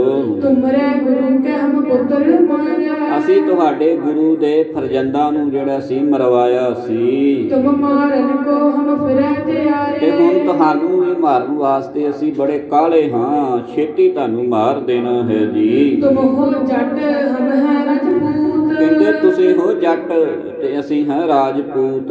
ਹਮਰੋ ਤੁਮਰੋ ਆਦਨ ਸੂਤ ਸਾਡੀ ਤਾਂ ਸ਼ੁਰੂ ਤੋਂ ਨਹੀਂ ਤੁਹਾਡੇ ਵੱਡਿਆਂ ਵਡੇਰਿਆਂ ਦੇ ਨਾਲ ਬਣੀ, ਤੁਹਾਡੇ ਨਾਲ ਕੀ ਬਣਨੀ ਹੈ ਜੀ। ਘੜੂਨ ਵਾਲਨ ਸੋ ਸੁਣਨਾ ਲਈ ਤੇ ਇਹ ਜਿਹੜੇ ਘੜੂਣ ਵਾਲੇ ਸਿੰਘ ਸਨ, ਇਹਨਾਂ ਨੇ ਨਾ ਜਦੋਂ ਇਹਨਾਂ ਰੰਗੜਿਆਂ ਨੇ ਇਹ ਬਚਨ ਕੇ ਮਾੜੇ ਸਾਹਿਬਜ਼ਾਦਿਆਂ ਦੇ ਪ੍ਰਤੀ ਵੀ ਹੋਰ ਵੀ, ਤੇ ਉਹ ਜਦੋਂ ਉਹਨਾਂ ਨੇ ਸੁਣ ਲਏ ਬਚਨ ਇਹਨਾਂ ਦੇ ਜੀ, ਅੱਗੇ ਉਹਨੇ ਭਿਗਾਰੀ ਗਈ ਉਹਨਾਂ ਨੇ ਇੱਟ ਦਾ ਜਵਾਬ ਫਿਰ ਜਿਹੜਾ ਹੈ ਪੱਥਰ ਦੇ ਨਾਲ ਦਿੱਤਾ ਹੈ ਜੀ। ਦੋਹਰਾ ਸੁਣ ਸੁਣ ਰੰਗੜ ਮੈਂ ਤਬੈ ਦੀਨੀ ਛਲਕ ਜਲਾਏ ਜਦੋਂ ਸਿੰਘਾਂ ਨੇ ਜਵਾਬ ਦਿੱਤਾ ਨਾ ਇਹਨਾਂ ਦੀਆਂ ਗੱਲਾਂ ਦਾ, ਤੇ ਰੰਗੜਾ ਨੇ ਕੀ ਕੀਤਾ, ਕਿਲੇ ਦੀ ਛੱਤ ਤੋਂ ਹੀ ਜਿਹੜਾ ਹੈ ਨਾ ਛਲਕ ਚਲਾਈ, ਭਾਵ ਬੰਦੂਕ ਦੀ ਗੋਲੀ ਜਿਹੜੀ ਹੈ ਚਲਾਉਣੀ ਕੀਤੀ ਹੈ ਜੀ। ਤਾਰਾ ਸਿੰਘ ਕੈ ਸਿੰਘ ਕੋ ਲਗੀ ਸੋ ਗੋਲੀ ਆਈ। ਤਾਰਾ ਸਿੰਘ, ਸਿੱਖ ਇਤਿਹਾਸ ਦੇ ਵਿੱਚ ਤਾਰਾ ਸਿੰਘ ਬਹੁਤ ਹੋਏ ਨੇ। ਇੱਕ ਤਾਰਾ ਸਿੰਘ ਵਾਂ, ਇੱਕ ਤਾਰਾ ਸਿੰਘ ਡੱਲੇਵਾਲੀਆ, ਤੇ ਇੱਕ ਇੱਥੇ ਜਿਨ੍ਹਾਂ ਦਾ ਨਾਮ ਆ ਰਿਹਾ ਹੈ ਉਹ ਹੈ ਤਾਰਾ ਸਿੰਘ ਘੇਬਾ। ਤਾਰਾ ਸਿੰਘ ਘੇਬਾ ਦਾ ਇੱਕ ਸਿੰਘ ਸੀ, ਤੇ ਉਹ ਗੋਲੀ ਜਿਹੜੀ ਹੈ ਉਸ ਸਿੰਘ ਨੂੰ ਆਂਦੇ ਲੱਗਣੀ ਹੋਈ ਹੈ ਜੀ। ਤਾਰੇ ਸਿੰਘ ਸੁਨ ਅੱਗ ਲਗੀ ਵਕਤ ਪਹੁੰਚਿਓ ਆਏ। ਆਂਦੇ ਰੰਗੜਾਂ ਦਾ ਨਾ ਮਾੜਾ ਵਕਤ ਜਿਹੜਾ ਹੁਣ ਪਹੁੰਚ ਚੁੱਕਾ ਹੈ, ਕਿਉਂਕਿ ਜਦੋਂ ਗੋਲੀ ਸਿੰਘ ਦੇ ਲੱਗੀ ਤੇ ਤਾਰਾ ਸਿੰਘ ਜੀ ਉਹਨਾਂ ਨੂੰ ਪਤਾ ਲੱਗਦਾ ਹੈ, ਤੇ ਉਹਨਾਂ ਨੂੰ ਜਿਹੜੀ ਹੈ ਸੀਨੇ ਸਣੇ ਕੱਪੜੇ ਅੱਗ ਲੱਗ ਗਈ ਕਿ ਸਾਡੇ ਕਿਸੇ ਪਿਆਰੇ ਨੂੰ, ਸਾਡੇ ਕਿਸੇ ਸਿੰਘ ਨੂੰ ਨਾ ਰੰਗੜਾਂ ਨੇ ਨਾ ਜਾਣ ਬੁੱਝ ਕੇ ਗੋਲੀ ਮਾਰੀ ਹੈ ਜੀ। ਮੈਂ ਬਾਲਨ ਸਭ ਕਹੀ ਭਾਂਬੜ ਦਿਓ ਮਚਾਏ। ਤੇ ਘੜੂਏ ਵਾਲੇ ਜਿਹੜੇ ਸਿੰਘ ਸਨ, ਇਹਨਾਂ ਨੇ ਜਾ ਕੇ ਬਾਬਾ ਜੱਸਾ ਸਿੰਘ ਜੀ, ਬਾਬਾ ਆਲਾ ਸਿੰਘ ਜੀ ਹੁਣਾਂ ਨੂੰ ਜਿਹੜਾ ਹੈ ਨਾ ਇਹ ਗੱਲਾਂ ਦੱਸ ਦਿੱਤੀਆਂ ਕਿ ਉਹ ਕਹਿੰਦੇ ਸਾਹਿਬਜ਼ਾਦੇ ਅਸਾਂ ਮਰਵਾਏ ਸਨ, ਅਸੀਂ ਤੁਹਾਡੇ ਵਾਲ ਲਾ ਕਰਕੇ ਉਹਦੇ ਰੱਸੇ ਵੱਟ ਕੇ ਜਿਹੜੇ ਨੇ ਤੁਹਾਨੂੰ ਜਿਹੜਾ ਹੈ ਉਹ ਮਾਰਾਂਗੇ ਆਦਿਕ। ਹੋਰ ਵੀ ਬੜਾ ਗਾਲੀ ਗਲੋਚ ਕਰਦੇ ਨੇ ਬਾਬਾ ਜੀ। ਹੁਣ ਜਿਹੜੀ ਹੈ ਨਾ ਹੁਣ ਭਾਂਬੜ ਜਿਹੜੇ ਨੇ ਨਾ ਉਹ ਮਚਾ ਦਵੋ, ਜਿੱਦਾਂ ਸਾਬਣ ਦੇ ਵਿੱਚੋਂ ਇੱਕ ਤਿੱਖੀ ਤਾਰ ਜਿਹੜੀ ਲੰਘਾ ਦਈਏ ਤੇ ਸਾਬਣ ਕੱਟਿਆ ਜਾਂਦਾ ਉਸੇ ਵੇਲੇ, ਏਦਾਂ ਇਹਨਾਂ ਨੂੰ ਜਿਹੜਾ ਹੈ ਛਲਣੀ ਕਰੋ ਜੀ। ਚੌਪਈ ਘੜੂਆ ਬਾਲਨ ਆਖੀ ਵਹੀ। ਸਾਰੇ ਘੜੂਏ ਵਾਲਿਆਂ ਨੇ ਜਿਹੜਾ ਸੀ ਨਾ ਸਾਰੇ ਜਥੇ ਨੂੰ ਏਦਾਂ ਜਿਹੜਾ ਹੈ ਕਹਿ ਦਿੱਤਾ ਹੈ ਜੀ। ਸੀੜ ਘੁਮਾਏ ਸੋ ਰੰਗਣ ਕਹੀ। ਕਹਿੰਦੇ ਨੇ ਤੁਹਾਡੇ ਵਾਲਾਂ ਦਾ ਰੱਸਾ ਵੱਟ ਕਰਕੇ ਜਿਹੜਾ ਹੈ ਘੁਮਾਵਾਂਗੇ। ਗੁਰੂ ਪੁੱਤਰਨ ਕੇ ਨਾਮ ਸੁਨਾਏ। ਉਹਨਾਂ ਨੇ ਗੁਰੂ ਪੁੱਤਰਾਂ ਦੇ ਨਾਮ ਸਾਹਿਬਜ਼ਾਦਾ ਬਾਬਾ ਜੋਰਾਵਰ ਸਿੰਘ ਜੀ, ਬਾਬਾ ਫਤਿਹ ਸਿੰਘ ਜੀ, ਜਿਨ੍ਹਾਂ ਨੂੰ ਨੀਹਾਂ 'ਚ ਚਿਣਾਇਆ ਗਿਆ ਸੀ, ਉਹਨਾਂ ਦੇ ਵੀ ਨਾਮ ਲਏ ਨੇ ਕਿ ਸਾਡੇ ਬੰਦਿਆਂ ਨੇ ਜਾਨੀ ਖਾਨ ਤੇ ਮਾਨੀ ਖਾਨ ਨੇ ਜਿਹੜੇ ਸਨ ਇਹ ਪਕੜਾਏ ਸਨ, ਤੇ ਫਿਰ ਸਰਹੰਦ ਸੂਬੇ ਨੇ ਜਿਹੜਾ ਸੀ ਨੀਹਾਂ 'ਚ ਚਿਣਾ ਕਰਕੇ ਜਿੰਦਿਆਂ ਨੂੰ ਸ਼ਹੀਦ ਕੀਤਾ ਸੀ ਜੀ। ਅਗਨੇ ਉੱਪਰ ਜਮਕ੍ਰਿਤ ਡੁਲਾਏ। ਆਂਦੇ ਗੱਲਾਂ ਦੱਸ ਰਹੇ ਨੇ ਤੇ ਕਹਿੰਦੇ ਨੇ ਬਾਬਾ ਜੱਸਾ ਸਿੰਘ ਜੀ ਇਹ ਬਲਦੀ ਦੇ ਉੱਤੇ ਘਿਓ ਪਾ ਰਹੇ ਨੇ, ਹੁਣ ਇਹਨਾਂ ਨੂੰ ਸੁੱਧਣਾ ਪਵੇਗਾ, ਹੁਣ ਇਹਨਾਂ ਨੂੰ ਜਿਹੜਾ ਹੈ ਨਾ 2 ਹੱਥ ਕਰਨੇ ਪੈਣਗੇ ਜੀ। ਸੁਨਤ ਪਾਸਤੇ ਸਭ ਸਿੰਘ ਬੋਲੇ। ਉਸੇ ਸਮੇਂ ਜਥੇ ਦੇ ਸਾਰੇ ਸਿੰਘ ਇਸ ਤਰ੍ਹਾਂ ਬੋਲੇ ਹਨ ਜੀ। ਜਨ ਬਰੂਦ ਹੈ ਕੋਪੇ ਡੋਲੇ। ਆਂਦੇ ਜਿਸ ਤਰ੍ਹਾਂ ਕਹਿੰਦੇ ਨੇ ਕਿ ਬਲਦੀ ਹੋਈ ਜਿਹੜੀ ਹੈ ਅੱਗ, ਉਹਦੇ ਉੱਤੇ ਜਿਹੜਾ ਹੈ ਤੇਲ ਸੁੱਟ ਦਿੱਤਾ ਜਾਵੇ, ਤੇ ਦੂਜੇ ਪਾਸੇ ਜਿਹੜਾ ਬਰੂਦ ਹੈ ਉਹਨੂੰ ਜਿੱਦਾਂ ਅੱਗ ਲਾ ਦਿੱਤੀ ਜਾਵੇ, ਏਦਾਂ ਭਾਂਬੜ ਮਚਾ ਦਵੋ ਜੀ। ਤਾਰਾ ਸਿੰਘ ਕੋ ਸੋਖਤ ਆਈ। ਜਿਹੜੇ ਭਾਈ ਤਾਰਾ ਸਿੰਘ ਜੀ ਘੇਬਾ ਸੀ ਸਨ, ਉਹਨਾਂ ਨੂੰ ਇਸ ਸਮੇਂ ਜਿਹੜਾ ਹੈ ਨਾ ਇਹਨਾਂ ਗੱਲਾਂ ਜਦੋਂ ਸੁਣੀਆਂ ਸਿੰਘਾਂ ਦੀਆਂ, ਘੜੂਏ ਵਾਲਿਆਂ ਦੀਆਂ, ਕਿ ਇਹ ਤੇ ਰੰਗੜ ਇਦਾਂ ਕਹਿੰਦੇ ਪਏ ਨੇ, ਸੀਨੇ ਜਿਹੜੇ ਉਹ ਅੱਗ ਬਲੀ, ਸਾਡੇ ਇਤਿਹਾਸ ਦਾ ਪੱਖ ਹੈ ਨਵੇਕਲਾ, ਉਹਦੇ ਪ੍ਰਤੀ ਇਹਨਾਂ ਨੇ ਮਾੜੇ ਸ਼ਬਦ ਬੋਲੇ ਨੇ, ਤੇ ਬਾਬਾ ਜੀ ਨੂੰ ਹੋਰ ਗੁੱਸਾ ਜਿਹੜਾ ਹੈ ਜੀ ਚੜ ਗਿਆ ਹੈ ਜੀ। ਸੁਤਰੀ ਬਨਦਈ ਤੁਰਤ ਬਜਾਈ। ਉਹਨਾਂ ਨੇ ਜਿਹੜਾ ਹੈ ਉਸੇ ਸਮੇਂ ਜਿਹੜਾ ਹੈ ਸੁਥਰੀ ਭਾਵ ਜਿਹੜਾ ਹੈ ਨਗਾਰੇ ਵਜਾ ਦਿੱਤੇ। ਹੁਣ ਇਹ ਸੁਥਰੀ ਨਗਾਰੇ ਕਿਹੜੇ ਹੁੰਦੇ ਨੇ ਗੁਰੂ ਕੀ ਸੰਗਤ ਜੀ? ਸੁਥਰੀ ਨਗਾਰੇ ਹੁੰਦੇ ਨੇ ਜਿਹੜੇ ਊਠਾਂ ਦੇ ਉੱਤੇ ਲੱਦੇ ਜਾਂਦੇ ਨੇ, ਇੱਕ ਹਾਥੀਆਂ ਦੇ ਉੱਤੇ ਰੱਖ ਕੇ ਨਗਾਰੇ ਵਜਾਏ ਜਾਂਦੇ ਨੇ ਜ਼ਿਆਦਾਤਰ। ਪਰ ਜਿਹੜੇ ਊਠਾਂ ਦੇ ਉੱਤੇ ਨਗਾਰੇ ਬੰਨ੍ਹੇ ਜਾਂਦੇ ਹਨ ਵਜਾਉਣ ਲਈ, ਉਹਨੂੰ ਕਹਿੰਦੇ ਨੇ ਸੁਥਰੀ ਨਗਾਰੇ। ਸੁਥਰੀ ਨਗਾਰੇ ਊਠਾਂ ਉੱਤੇ ਵਜਾ ਦਿੱਤੇ ਤੇ ਇਹਨਾਂ ਨਗਾਰਿਆਂ ਦੀ ਚੋਟ ਜਿਹੜੀ ਹੈ ਬੜੀ ਦੂਰ ਤੱਕ ਜਾਂਦੀ ਹੈ, ਕਿਉਂਕਿ ਊਠ ਬੜਾ ਉੱਚਾ ਹੁੰਦਾ ਹੈ ਤੇ ਉਹਦੇ ਕਰਕੇ ਉਹਦੀ ਧਮਕ ਵੀ, ਜਿਸ ਤਰ੍ਹਾਂ ਉੱਪਰ ਸਪੀਕਰ ਲੱਗੇ ਨੇ, ਇਹ ਜਿੰਨੀ ਤਾਂ ਲਾਈ ਜਾਓਗੇ ਓਨੀ ਆਵਾਜ਼ ਜਿਹੜੀ ਸ਼ਹਿਰ ਦੇ ਵਿੱਚ ਬਾਹਰ ਜਾਈ ਜਾਵੇਗੀ ਦੂਰ ਤੱਕ। ਇੱਦਾਂ ਉਹਨਾਂ ਨਗਾਰਿਆਂ ਦੀ ਚੋਟ ਬੜੀ ਦੂਰ ਤੱਕ ਜਾਂਦੀ ਹੈ ਜੀ। ਮਾਰ ਮਾਰ ਕਰ ਅਕਾਲੋ ਬੋਲੇ, ਉਹ ਨਗਾਰੇ ਜਦੋਂ ਮਾਰਦੇ ਹਨ, ਅਕਾਲ ਅਕਾਲ ਸਤਿ ਸ੍ਰੀ ਅਕਾਲ ਦੇ ਜੈਕਾਰੇ ਬੁਲਾਉਂਦੇ ਹਨ ਸਿੰਘ ਜੀ। ਬਜਾਏ ਨਗਾਰੇ ਫਿਰ ਝੰਡੇ ਖੋਲੇ, ਤੇ ਉਹਨਾਂ ਨੇ ਜਿਹੜੇ ਨੇ ਨਾ ਉਹ ਝੰਡੇ ਖੋਲ ਦਿੱਤੇ, ਭਾਵ ਯੁੱਧ ਦੇ ਨਿਸ਼ਾਨ ਜਿਹੜੇ ਸਨ ਕਰਨ ਵਾਸਤੇ ਖੋਲ ਦਿੱਤੇ, ਮੋਰਚਾ ਲਾ ਦਿੱਤਾ ਹੈ ਜੀ। ਮੈਂ ਬਾਲਣ ਤਬ ਗਇਓ ਦਾਇਓ, ਕੜੂਵੇਂ ਵਾਲਨ ਤਬ ਲੱਗ ਗਇਓ ਦਾਇਓ। ਆਂਦੇ ਉਦੋਂ ਫਿਰ ਜਿਹੜੇ ਘੜੂਏ ਵਾਲੇ ਸਿੰਘ ਸਨ ਉਹਨਾਂ ਦਾ ਦਾ ਲੱਗ ਗਿਆ। ਇੱਥੇ ਸਮਝਣ ਦਾ ਤਰੀਕਾ ਹੈ ਕਿ ਪਹਿਲਾਂ ਤੇ ਘੜੂਏ ਵਾਲੇ ਸਿੰਘ ਕਹਿੰਦੇ ਸੀ ਕਿ ਮੋਰਿੰਡੇ ਨੂੰ ਜਿਹੜਾ ਹੈ ਉਹ ਬਾਬਾ ਜੀ ਛੱਡਣਾ ਨਹੀਂ, ਤੇ ਬਾਬਾ ਜੱਸਾ ਸਿੰਘ ਜੀ ਆਹਲੂਵਾਲੀਆ, ਚੜ੍ਹਤ ਸਿੰਘ ਜੀ ਹੁਣੀ, ਸਰਦਾਰ ਜੱਸਾ ਸਿੰਘ ਜੀ ਨਾਰੋਕੇ ਵਾਲੇ, ਇਹਨਾਂ ਸਾਰੇ ਨੇ ਕਿਹਾ ਕਿ ਹਜੇ ਸਮਾਂ ਨਹੀਂ ਹੈ। ਇਸ ਕਰਕੇ ਜਦੋਂ ਇਹ ਸਮਾਂ ਹੁਣ ਬਣਿਆ ਤੇ ਜਿਹੜੇ ਚਾਹੁੰਦੇ ਸਨ ਕਿ ਯੁੱਧ ਹੋਣਾ ਚਾਹੀਦਾ ਹੈ, ਦੋ ਹੱਥ ਕਰਨੇ ਚਾਹੀਦੇ, ਮੋਰਿੰਡਾ ਜਿਹੜਾ ਫਤਿਹ ਕਰਨਾ ਚਾਹੀਦਾ ਹੈ, ਉਹਨਾਂ ਦੇ ਮਨ ਦੇ ਵਿੱਚ ਜਿਹੜਾ ਹੁਣ ਜੋਸ਼ ਜਿਹੜਾ ਹੈ, ਖੁਸ਼ੀ ਜਿਹੜੀ ਹੈ, ਚਾਉ ਜਿਹੜਾ ਹੈ, ਮੰਗਲ ਜਿਹੜਾ ਹੈ, ਆਨੰਦ ਜਿਹੜਾ ਹੈ ਨਕਾ ਨਕ ਭਰ ਗਿਆ ਜੀ। ਮਾਰ ਮਾਰ ਕਰ ਰੋਲੋ ਮਚਾਇਓ, ਆਂਦੇ ਇਹਨਾਂ ਨੂੰ ਮਾਰੋ ਮਾਰੋ, ਇੱਦਾਂ ਜਿਹੜਾ ਹੈ ਰੋਲਾ ਪਾ ਦਿੱਤਾ। ਜੱਸਾ ਸਿੰਘ ਪੈ ਸਿੰਘ ਕਲਾਇਓ, ਸਿੰਘ ਇੱਕ ਜਿਹੜਾ ਸੀ ਉਹ ਸਰਦਾਰ ਜੱਸਾ ਸਿੰਘ ਆਹਲੂਵਾਲੀਆ, ਕਿਉਂਕਿ ਉਹ ਅੱਗੇ ਲੰਘ ਚੁੱਕੇ ਸਨ ਥੋੜੇ, ਤੇ ਉਹਨਾਂ ਪਾਸ ਜਿਹੜਾ ਹੈ ਸੱਦਾ ਭੇਜਣਾ ਕੀਤਾ ਹੈ ਜੀ। ਕਰਾਇਓ ਡੇਰਾ ਅਬ ਅੱਗੇ ਨ ਜਾਇਓ, ਕਹਿੰਦੇ ਬਾਬਾ ਜੀ ਤੁਸੀਂ ਡੇਰਾ ਹੁਣ ਇੱਥੇ ਹੀ ਕਰ ਲਓ, ਹੁਣ ਅੱਗੇ ਕੂਚ ਨਾ ਕਰਿਓ ਜੀ। ਪਾਸ ਚੜਤ ਸਿੰਘ ਆਪਸ ਪਹੁੰਚਿਓ, ਉਧਰ ਦੂਜੇ ਪਾਸੇ ਬਾਬਾ ਚੜ੍ਹਤ ਸਿੰਘ ਜੀ ਜਿਹੜੇ ਸਨ ਉਹ ਆਪ ਇਸ ਦਲ ਦੇ ਲਾਗੇ ਆ ਖਲੋਤੇ ਹਨ ਜੀ। ਮਾਰਿਓ ਮਰੁੰਡਾ ਅਬ ਬਨੇ ਨ ਸੋਚਿਓ, ਹੁਣ ਇਹਨਾਂ ਦੇ ਨਾਲ ਜਿਹੜਾ ਹੈ ਨਾ ਬਸ ਦੋ ਹੱਥ ਕਰ ਹੀ ਲਓ। ਇਹ ਘੜੂਏ ਵਾਲੇ ਸਿੰਘ ਜਿਹੜੇ ਉਹ ਕਹਿੰਦੇ ਪਏ ਨੇ ਕਿ ਇਹਨਾਂ ਦੇ ਨਾਲ ਹੁਣ ਬਾਬਾ ਜੀ ਦੋ ਹੱਥ ਕਰ ਲਓ, ਹੁਣ ਸੋਚਣ ਦਾ ਸਮਾਂ ਨਹੀਂ ਵੀ ਇਹਨਾਂ ਨੂੰ ਕਿਤੇ ਬਖਸ਼ ਦਿੱਤਾ ਜਾਏ ਜੀ। ਦੋਹਰਾ ਸਾਮ ਸਿੰਘ ਪੈ ਆਪ ਜਾ, ਤਹ ਕਰੋੜਾ ਸਿੰਘ ਸਮਝਾਏ, ਉਸ ਸਮੇਂ ਬਾਬਾ ਸ਼ਾਮ ਸਿੰਘ ਜੀ ਦੇ ਪਾਸ ਬਾਬਾ ਚੜ੍ਹਤ ਸਿੰਘ ਜੀ ਨੇ ਜਾ ਕੇ ਕੁਝ ਇਸ ਤਰ੍ਹਾਂ ਸਮਝਾਉਣਾ ਕੀਤਾ ਹੈ ਜੀ। ਸਭ ਬਿਰਤੰਤ ਸੁਣਾਏ ਕਹ ਹੱਲਾ ਦਿਓ ਕਰਾਏ, ਸਾਰਾ ਬਿਰਤਾਂਤ ਸੁਣਾ ਦਿੱਤਾ ਜੋ ਰੰਗੜਾ ਨੇ ਕੀਤਾ ਸੀ ਪਾਣੀ ਭਰਨ ਲੱਗਿਆਂ ਸਿੰਘਾਂ ਦੇ ਨਾਲ। ਤੇ ਉਦੋਂ ਫਿਰ ਇਹ ਗੱਲ ਜਿਹੜੀ ਬਾਬਾ ਸ਼ਾਮ ਸਿੰਘ ਜੀ ਨੂੰ ਪਤਾ ਲੱਗੀ ਹੈ ਜੀ। ਚੌਪਈ ਹਰੀ ਸਿੰਘ ਭੰਗੀ ਮੁੜ ਆਇਓ, ਹਰੀ ਸਿੰਘ ਮਿਸਲ ਜਿਹੜੀ ਭੰਗੀਆਂ ਦੀ ਮਿਸਲ ਵੱਜਦੀ ਹੈ, ਉਹਦੇ ਮੁਖੀ ਸਨ ਬਾਬਾ ਹਰੀ ਸਿੰਘ ਜੀ ਭੰਗੀ। ਉਹ ਵੀ ਆਂਦੇ ਜਦੋਂ ਉਹਨਾਂ ਨੂੰ ਪਤਾ ਲੱਗਾ ਵੀ ਇਦਾਂ ਹੋ ਗਿਆ, ਉਹ ਵੀ ਵਾਪਸ ਮੁੜੇ ਹਨ ਜੀ। ਸਾਧ ਨ ਕਈ ਕਰਮ ਸਿੰਘ ਪਾਇਓ, ਜਿਹੜੇ ਕਨ੍ਹਈਆ ਵਾਲੇ ਸਨ ਉਹ ਵੀ ਜਿਹੜੇ ਸਨ ਵਾਪਸ ਮੁੜ ਆਏ ਹਨ ਜੀ। ਉਤੈ ਮੁਹੇਰੇ ਰਮੜਈਏ ਮੁੜੇ, ਤੇ ਰਾਮਗੜੀਏ ਵੀ ਜਿਹੜੇ ਸਨ ਉਹ ਵੀ ਵਾਪਸ, ਬਾਬਾ ਜੱਸਾ ਸਿੰਘ ਜੀ ਰਾਮਗੜੀਆ, ਇਹਨਾਂ ਦਾ ਜਥਾ ਵੀ ਹੁਣ ਵਾਪਸ ਮੁੜਿਆ ਹੈ, ਕਿਉਂਕਿ ਅੱਗੇ ਨੂੰ ਸਾਰੇ ਜਾਂਦੇ ਪਏ ਸੀ ਜੀ। ਮੁੜੇ ਸੋ ਮਜਬੀ ਜੋ ਰਹਿ ਜੁੜੇ, ਰੰਗ ਰੇਟੇ ਗੁਰੂ ਕੇ ਬੇਟੇ ਮਜਬੀ ਸਿੰਘ ਜਿਹੜੇ ਸਨ ਉਹ ਵੀ ਵਾਪਸ ਮੁੜੇ ਹਨ ਗੱਲ ਨੂੰ ਸੁਣ ਕਰਕੇ। ਆਇਓ ਕੰਨਿਓ ਸੁਨ ਸੋਵਾਜ, ਭਾਈ ਜੈ ਸਿੰਘ ਜੀ ਜੋ ਕਨ੍ਹਈਆ ਮਿਸਲ ਦੇ ਮੁਖੀ ਸਨ, ਇਹਨਾਂ ਦਾ ਜਥਾ ਵੀ ਵਾਪਸ ਮੁੜਿਆ। ਗੋਲੀ ਚੱਲੀ, ਆਵਾਜ਼ ਆਈ, ਸਿੰਘਾਂ ਦਾ ਵੀ ਜਿਹੜਾ ਹੈ ਉੱਥੇ ਇਹ ਸੁਨੇਹਾ ਪੁੱਜ ਗਿਆ। ਇਸ ਕਰਕੇ ਹੁਣ ਸਾਰੀਆਂ ਮਿਸਲਾਂ ਦੇ ਸਿੰਘ ਜਿਹੜੇ ਇੱਕ ਥਾਂ ਤੇ ਇਕੱਠੇ ਹੋਣ ਲੱਗੇ ਹਨ ਜੀ। ਸਿੰਘਪੁਰੀਆ ਵੀ ਕਰੇ ਸੁਕਾਜ, ਸਿੰਘਪੁਰੀਏ ਮਿਸਲ ਦੇ ਸਿੰਘ ਵੀ ਆ ਗਏ ਹਨ ਜੀ। ਡੱਲੇ ਵਾਲੀਏ ਥੂ ਜੋ, ਤਾਰਾ ਸਿੰਘ ਬਾਬਾ ਡੱਲੇ ਵਾਲੀਏ ਇਹਨਾਂ ਦੇ ਮੁਖੀ, ਤੇ ਇਹ ਵੀ ਸਾਰੇ ਸਿੰਘ ਆ ਗਏ ਹਨ ਜੀ। ਤਾਰਾ ਸਿੰਘ ਤੇ ਬਰਨ ਬੋ, ਕਿਉਂਕਿ ਬਾਬਾ ਤਾਰਾ ਸਿੰਘ ਜੀ ਡੱਲੇ ਵਾਲੀ ਜਿਹੜੇ ਵੀ ਬਚਨ ਕਹਿ ਦਿੰਦੇ ਸਨ ਉਹਨਾਂ ਤੋਂ ਵੀ ਕੋਈ ਪਿੱਛੇ ਨਹੀਂ ਸੀ ਮੁੜਦਾ।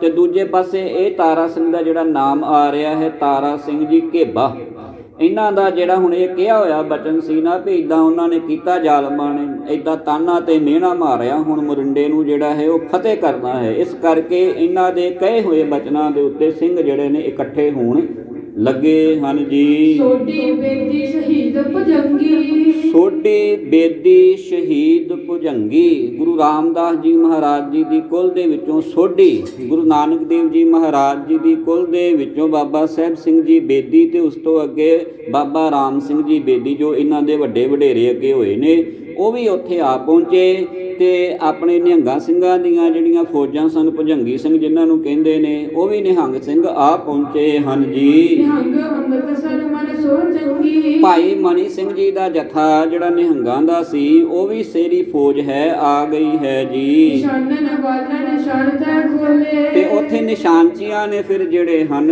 ਯੁੱਧ ਦੇ ਨਿਸ਼ਾਨ ਜਿਹੜੇ ਨੇ ਉਹ ਖੋਲ ਦਿੱਤੇ ਹਨ ਜੀ। ਸ਼ੁਕਰਾਚਾਰੀਆ ਵੀ ਮਾਰ ਮਾਰ ਬੋਲੇ। ਉਧਰ ਦੂਜੇ ਪਾਸੇ ਬਾਬਾ ਚੜ੍ਹ ਸਿੰਘ ਜੀ ਸ਼ੁਕਰਾਚਾਰੀਏ ਜਿਹੜੇ ਸਨ, ਉਹ ਵੀ ਇਸ ਤਰ੍ਹਾਂ ਬੋਲਦੇ ਹਨ ਜੀ। ਦੋਰਾ ਸਾਹਿਬ ਜਿਆਦਾ ਇਨਨ ਦੀਨੇ ਤੇਉ ਪੜਾਏ। ਕਹਿੰਦੇ ਹਨ ਬਾਬਾ ਚੜ੍ਹ ਸਿੰਘ ਜੀ, ਬਾਬਾ ਜੱਸਾ ਸਿੰਘ ਜੀ, ਬਾਬਾ ਆਲਾ ਸਿੰਘ ਜੀ, ਸੁਣੋ, ਇਹਨਾਂ ਰੰਗੜਿਆਂ ਨੇ ਜਿਹੜਾ ਸੀ ਨਾ, ਜਾਨੀ ਖਾਂ ਤੇ ਮਾਨੀ ਖਾਂ ਨੂੰ ਜਦੋਂ ਗੰਗੂ ਬ੍ਰਾਹਮਣ ਨੇ ਜਾ ਕੇ ਦੱਸਿਆ ਵੀ ਮਾਤ ਗੁਜਰੀ ਤੇ ਬੱਚੇ ਮੇਰੇ ਘਰ ਨੇ, ਤੇ ਇਹਨਾਂ ਦੋਨਾਂ ਨੇ ਉਦੋਂ ਫੜ ਕਰਕੇ ਜਿਹੜਾ ਸੀ ਨਾ, ਇਹਨਾਂ ਨੂੰ ਮਰਿੰਡੇ ਦੀ ਜੇਲ੍ਹ ਵਿੱਚ ਬੰਦ ਕੀਤਾ ਸੀ। ਉਹਦੇ ਬਾਅਦ ਜਦੋਂ ਵਜ਼ੀਰ ਖਾਨ ਨੂੰ ਪਤਾ ਲੱਗਦਾ ਹੈ ਤੇ ਫਿਰ ਸ਼ਹੀਦੀਆਂ ਹੁੰਦੀਆਂ ਨੇ, ਇਸ ਕਰਕੇ ਇਹਨਾਂ ਨੂੰ ਹੁਣ ਛੱਡੋ ਨਾ ਜੀ। ਇਸ ਕਰਕੇ ਇਹਨਾਂ ਨੂੰ ਜਿਹੜਾ ਹੈ ਪਛਾਣ ਕਰਕੇ ਮੁਰਿੰਡੇ ਨੂੰ ਜਿਹੜਾ ਹੈ ਚਾਰੋਂ ਤਰਫੋਂ ਜਿਹੜਾ ਹੈ ਘੇਰਾ ਪਾ ਲਓ ਜੀ। ਜਿਵੇਂ ਆਂਦੇ ਜਲ ਦੀ ਜਿਹੜਾ ਵਹਾਅ ਹੈ ਉਹ ਨੀਵੇਂ ਪਾਸੇ ਨੂੰ ਜਾਂਦਾ ਹੈ। ਇੱਕ ਭਾਈ ਗੁਰਦਾਸ ਜੀ ਇੱਕ ਪੰਕਤੀ ਲਿਖਦੇ ਨੇ ਪੌੜੀ ਦੇ ਵਿੱਚ, ਪਾਣੀ ਚੱਲੈ ਨਿਵਾਣ ਨੂੰ, ਪਾਣੀ ਹਮੇਸ਼ਾ ਨਿਵਾਣ ਨੂੰ ਚੱਲਦਾ ਹੈ। ਆਂਦੇ ਜਿੱਦਾਂ ਪਾਣੀ ਦਾ ਵਹਾਅ ਨੀਵੇਂ ਪੱਧਰ ਨੂੰ ਚੱਲਦਾ ਹੈ ਨਾ, ਇਹ ਸਮਝ ਲਓ ਕਿ ਰੰਗਲਿਆਂ ਦਾ ਨੀਵਾਂ ਸਮਾਂ ਜਿਹੜਾ ਹੈ ਉਹ ਆ ਗਿਆ, ਭਾਵ ਹੁਣ ਇਹ ਨਹੀਂ ਬਚਣਗੇ ਜੀ। ਜਹਾਜ਼ ਬੈਠੇ ਜਲਮਤ ਪਾਵੈ। ਤੇ ਜਿੱਦਾਂ ਜਹਾਜ਼ ਪਾਣੀ ਵਿੱਚ ਚੱਲਦਾ ਹੋਵੇ ਤੇ ਉਹਦੇ ਵਿੱਚ ਪਾਣੀ ਭਰ ਜਾਵੇ ਤੇ ਜਹਾਜ਼ ਡੁੱਬ ਜਾਂਦਾ ਏ, ਬਸ ਇਹਨਾਂ ਰੰਗੜਿਆਂ ਦਾ ਹੁਣ ਜਹਾਜ਼ ਜਿਹੜਾ ਹੈ ਸਿੰਘਾਂ ਦਾ ਇਹ ਸਮੁੰਦਰ ਰੂਪ ਪਾਣੀ ਜਿਹੜਾ ਹੈ ਵਿੱਚ ਪੈ ਕੇ ਇਹਨਾਂ ਜਹਾਜ਼ਾਂ ਨੂੰ ਹੁਣ ਡੋਬ ਦੇਵੇਗਾ ਜੀ। ਇਸ ਤਰ੍ਹਾਂ ਉੱਥੇ ਯੁੱਧ ਕਮਸ਼ਾਨ ਦਾ ਸ਼ੁਰੂ ਹੋ ਗਿਆ ਤੇ ਲੜਦੇ ਮਰਦੇ ਸਿੰਘ ਜਿਹੜੇ ਨੇ ਨਾ ਉਹ ਅੱਗੇ ਵਧਣ ਲੱਗੇ ਹਨ ਜੀ। ਜਿਹੜਾ ਵੀ ਲੱਭਦਾ ਸੀ ਰਾਹ ਦੇ ਵਿੱਚ ਫਿਰ ਉਹਨੂੰ ਜਿਹੜਾ ਸੀ ਮਾਰ ਦਿੰਦੇ ਸਨ ਸਿੰਘ। ਤੇ ਇਹ ਵੱਡੇ ਗ੍ਰਾਮ ਦੇ ਜਿਹੜੇ ਰੰਗੜ ਸੀ ਨਾ, ਇਹ ਦੂਜੇ ਪਾਸੇ ਆਕੀ ਹੋ ਗਏ ਹਨ ਜੀ। ਵੱਡੀ ਖਾਈ ਥੀ ਕੰਧ ਵੱਟ ਥਾਮ। ਆਕੀ ਕਿੱਥੇ ਹੋਏ? ਜਿਹੜਾ ਮੁਰਿੰਡੇ ਦੇ ਵਿੱਚ ਕਿਲਾ ਸੀ ਉਹਦੇ ਵਿੱਚ ਇਹਨਾਂ ਨੇ ਆਪਣੇ ਆਪ ਨੂੰ ਨਜ਼ਰਬੰਦ ਕਰ ਲਿਆ। ਕਿਲੇ ਦੀਆਂ ਛੱਤਾਂ ਤੇ ਡਿਓਰੀਆਂ ਦੇ ਉੱਤੇ ਚੜ੍ਹ ਗਏ, ਕਿਉਂਕਿ ਕਿਲਾ ਜਿਹੜਾ ਬੜਾ ਵੱਡਾ ਸੀ ਤੇ ਕਿਲੇ ਦੇ ਵਿੱਚ ਬਾਰ-ਬਾਰ ਜਿਹੜੀ ਉੱਚੀ ਬਹੁਤ ਕੰਧ ਸੀ ਤੇ ਉਸ ਤੋਂ ਕੰਧ ਤੋਂ ਪਹਿਲਾਂ ਵੀ ਜਿਹੜਾ ਸੀ ਉਹ ਖਾਈ ਬਣਾਈ ਹੋਈ ਸੀ, ਆਲੇ ਦੁਆਲੇ ਟੋਇਆ, ਤੇ ਉਹਦੇ ਵਿੱਚ ਪਾਣੀ ਭਰਿਆ ਹੋਇਆ ਸੀ ਜੀ। ਭੇੜ ਪੱਟ ਹੋ ਅੰਦਰ ਖੜੇ। ਤੇ ਉਹਨਾਂ ਨੇ ਜਿਹੜਾ ਹੈ ਅੰਦਰੋਂ ਦਰਵਾਜ਼ੇ ਲਾ ਲਏ ਤੇ ਆਪ ਜਿਹੜੇ ਕਿਲੇ ਦੇ ਅੰਦਰ ਵੜ ਤੁਰੇ ਹਨ ਜੀ। ਉੱਚੀ ਕੰਧ ਕੋ ਸਕੇ ਨਾ ਚੜੇ। ਮਨ ਦੇ ਵਿੱਚ ਉਹਨਾਂ ਦਾ ਸੋਚਣਾ ਸੀ ਕਿ ਇਸ ਉੱਚੀ ਕੰਧ ਨੂੰ ਜਿਹੜਾ ਹੈ ਕੌਣ ਪਾਰ ਕਰ ਲਵੇਗਾ ਜੀ। ਡੂੰਗੀ ਖਾਈ ਵੜ ਉੱਚੋ ਚੋ। ਕਿਉਂਕਿ ਬੜੀ ਡੂੰਗੀ ਖਾਈ ਹੈ ਤੇ ਫਿਰ ਬੜਾ ਉੱਚਾ ਵੱਡਾ ਕਿਲਾ ਹੈ ਜੀ। ਇਤ ਗੁਮਾਨ ਕੀਓ ਰੰਗੜ ਜੋਟ। ਇਸ ਤਰ੍ਹਾਂ ਰੰਗੜਾਂ ਦੇ ਹਿਰਦੇ ਦੇ ਵਿੱਚ ਆਪਣੀ ਇਸ ਵਿਉਂਤਬੰਦੀ ਦਾ ਬੜਾ ਹੀ ਹੰਕਾਰ ਹੈ, ਬੜਾ ਹੀ ਜਿਹੜਾ ਹੈ ਦਬਦਬਾ ਹੈ। ਕਿਲਾ ਬੜਾ ਉੱਚਾ ਹੈ, ਇਹਦੀਆਂ ਕੰਧਾਂ ਬੜੀਆਂ ਉੱਚੀਆਂ ਨੇ, ਖਾਈ ਵੀ ਹੈ, ਵਿੱਚ ਪਾਣੀ ਭਰਿਆ ਹੈ। ਕਿਹੜਾ ਸਾਡੇ ਨਾਲ ਜਿਹੜਾ ਹੈ ਮੁਕਾਬਲਾ ਕਰ ਲਵੇਗਾ? ਇਹਨਾਂ ਸਿੰਘਾਂ ਨੂੰ ਤੇ ਆਪਾਂ ਜਿਹੜਾ ਹੈ ਉਹ ਚਣੇ ਚਬਾਵਾਂਗੇ ਜੀ। ਨਿਕਲਿਓ ਨਾ ਸਿੰਘ ਜੋ ਖਾਏ ਪਇਓ। ਕਿਉਂਕਿ ਆਂਦੇ ਜਿਹੜੇ ਸਿੰਘ ਖਾਈ ਦੇ ਵਿੱਚ ਡਿੱਗ ਗਏ ਤੇ ਦੂਜੀ ਵਾਰ ਬਾਹਰ ਨਹੀਂ ਨਿਕਲ ਸਕਦੇ, ਇਹ ਇਹਨਾਂ ਦੀ ਸੋਚਣੀ ਹੈ ਜੀ। ਅੱਗੇ ਕੋਟ ਬਹੁਤ ਸਹਿ ਉਠਾਓ। ਕਿਉਂਕਿ ਕਿਲਾ ਜਿਹੜਾ ਹੈ ਬੜਾ ਉੱਚਾ ਦਿਖਦਾ ਹੈ ਜੀ। ਅੱਗੇ ਸਰਦਾਰਨ ਇਮ ਠਹਿਰਾਈ। ਉਸ ਸਮੇਂ ਜਿਹੜਾ ਸੀ ਸਾਰੇ ਸਰਦਾਰਾਂ ਨੇ, ਸਿੰਘਾਂ ਨੇ ਇਸ ਤਰ੍ਹਾਂ ਜਿਹੜਾ ਹੈ ਵਿਉਂਤਬੰਦੀ ਜਿਹੜੀ ਹੈ ਇੱਕਦਮ ਜਿਹੜੀ ਹੈ ਤੈਅ ਕੀਤੀ ਹੈ ਜੀ। ਸਰਹੰਦ ਕੋਸ ਹੈ ਅੱਠ ਨਾ ਭਾਈ। ਬਾਬਾ ਜੱਸਾ ਸਿੰਘ ਜੀ ਇਹਨਾਂ ਦੇ ਵਿੱਚ ਬਹੁਤ ਸਿਆਣੇ ਬਾਬਾ ਆਲਾ ਸਿੰਘ ਜੀ, ਉਹਨਾਂ ਨੇ ਇਹ ਹੁਣ ਬਚਨ ਕਿਹਾ ਏ ਕਿ ਜਿਹੜਾ ਸਰਹੰਦ ਹੈ ਨਾ ਉਹ ਸਾਡੇ ਕੋਲੋਂ ਮੋਰਿੰਡੇ ਤੋਂ ਸਿਰਫ ਜਿਹੜਾ ਹੈ ਉਹ 8 ਕੋਹ ਦੂਰ ਹੈ। ਇਸ ਤਰ੍ਹਾਂ ਗੱਲ ਕਰ ਰਹੇ ਹਨ ਜੀ। ਮਤ ਦੁਰਾਨੀ ਇਹਾਂ ਪਰੇ ਆਈ, ਮਤ ਦੁਰਾਨੀ ਇਹਾਂ ਪਰੇ ਆਈ, ਕਿਤੇ ਜਿਹੜਾ ਦੁਰਾਨੀ ਹੈ ਉਹ ਇੱਥੇ ਕਿਤੇ ਹਮਲਾ ਨਾ ਕਰਦੇ, ਧਿਆਨ ਦੇਣਾ। ਅਹਿਮਦ ਖਾਨ ਵੀ ਕਿਹਾ ਜਾ ਸਕਦਾ ਹੈ, ਅਹਿਮਦ ਖਾਨ ਸੱਦੋ ਵੀ ਕਿਹਾ ਜਾ ਸਕਦਾ ਹੈ, ਅਹਿਮਦ ਸ਼ਾਹ ਦੁਰਾਨੀ ਵੀ ਕਿਹਾ ਜਾ ਸਕਦਾ ਹੈ, ਤੇ ਅਹਿਮਦ ਸ਼ਾਹ ਅਬਦਾਲੀ ਇਹ ਵੀ ਕਿਹਾ ਜਾ ਸਕਦਾ ਹੈ। ਅਬਦਾਲੀ ਦੇ ਇਹ ਚਾਰੋਂ ਨਾਮ ਜਿਹੜੇ ਸਨ ਹੌਲੀ ਹੌਲੀ ਪਏ। ਉਹਨੂੰ ਅਹਿਮਦ ਖਾਨ ਸੱਦੋ, ਅਹਿਮਦ ਖਾਨ ਸ਼ਾਹ ਵੀ ਕਿਹਾ ਜਾ ਸਕਦਾ ਜੀ, ਜਾਂ ਅਹਿਮਦ ਸ਼ਾਹ ਅਬਦਾਲੀ ਵੀ ਕਿਹਾ ਜਾ ਸਕਦਾ ਹੈ। ਇਹ ਬੜੇ ਪ੍ਰਚਲਿਤ ਉਹਦੇ ਨਾਮ ਹੋਏ ਇਤਿਹਾਸ ਦੇ ਵਿੱਚ। ਇਹ ਅਬਦਾਲੀ ਦਾ ਹੁਣ ਇੱਥੇ ਨਾਮ ਲੈ ਰਹੇ ਨੇ। ਕਹਿੰਦੇ ਕਿਤੇ ਅਬਦਾਲੀ ਜਿਹੜਾ ਹੈ ਇਹ ਵੀ ਸੋਚੋ ਦੂਰ ਅੰਦੇਸ਼ੀ ਦੀ ਗੱਲ, ਜੇ ਆਪਾਂ ਹੁਣ ਹਮਲਾ ਕੀਤਾ ਤੇ ਸਰਹੰਦ ਵਾਲੇ ਪਾਸਿਓਂ ਬੜੀਆਂ ਫੌਜਾਂ ਨੇ ਜੈਨ ਖਾਨ ਦੀਆਂ ਅਬਦਾਲੀ ਨੇ ਜਿਹੜੀਆਂ ਇਕੱਠੀਆਂ ਕੀਤੀਆਂ ਹੋਈਆਂ, ਕਿਤੇ ਉਹ ਜਿਹੜਾ ਹੈ ਸਾਡੇ ਤੇ ਹਮਲਾ ਨਾ ਕਰ ਦੇਣ ਜੀ। ਆਪਾਂ ਕੋਈ ਜਿਹੜਾ ਹੈ ਨਾ ਇੱਥੇ ਕੋਈ ਦਾ ਪੇਚ ਜਿਹੜਾ ਹੈ ਉਹ ਰੱਖਣਾ ਕਰੀਏ, ਭਾਵ ਕੋਈ ਤਰਤੀਬ ਬੰਦੀ ਦੇ ਨਾਲ ਚੱਲੀਏ ਜੀ। ਤਬ ਚੜ ਸਿੰਘ ਨੇ ਊਂਚ ਕਹਿਓ, ਸਾਨੂੰ ਇਧਰ ਗੁਰ ਖੜਾ ਹੋ। ਪਿਆਰ ਨਾਲ ਆਖੋ ਸਤਨਾਮ ਸ੍ਰੀ ਵਾਹਿਗੁਰੂ। ਇਹ ਸਿੰਘਾਂ ਦੀ ਬਹਾਦਰੀ ਹੈ ਗੁਰ ਕੀ ਸੰਗਤ ਜੀ। ਬਾਬਾ ਚੜ੍ਹਤ ਸਿੰਘ ਜਿਹੜਾ ਕੱਲੂ ਖਾਰੇ ਦੇ ਵਿੱਚ ਇਕੱਲਾ ਹੀ ਡਟਦਾ ਹੈ ਕਈ ਥਾਵਾਂ ਦੇ ਉੱਤੇ, ਉਹਨੇ ਫਿਰ ਇੱਕ ਵਾਰੀ ਬਹਾਦਰੀ ਦਾ ਕਾਰਨਾਮਾ ਕੀਤਾ। ਕਹਿੰਦਾ ਸਿੰਘੋ ਸਰਦਾਰੋ ਤੇ ਇਹ ਸਿਪਾਹੀਓ, ਜਿਹੜੀ ਸਰਹੰਦ ਹੈ ਉਹ ਮੇਰੇ ਹਵਾਲੇ ਕਰ ਦਵੋ। ਤੁਸੀਂ ਜਿਹੜਾ ਹੈ ਅੱਗੇ ਨੂੰ ਦੇਖੋ ਮੋਰਿੰਡੇ ਵੱਲ ਨੂੰ, ਸਰਹੰਦ ਨੂੰ ਤੇ ਮੈਂ ਕੱਲਾ ਸਾਂਭ ਲਵਾਂਗਾ ਜੀ।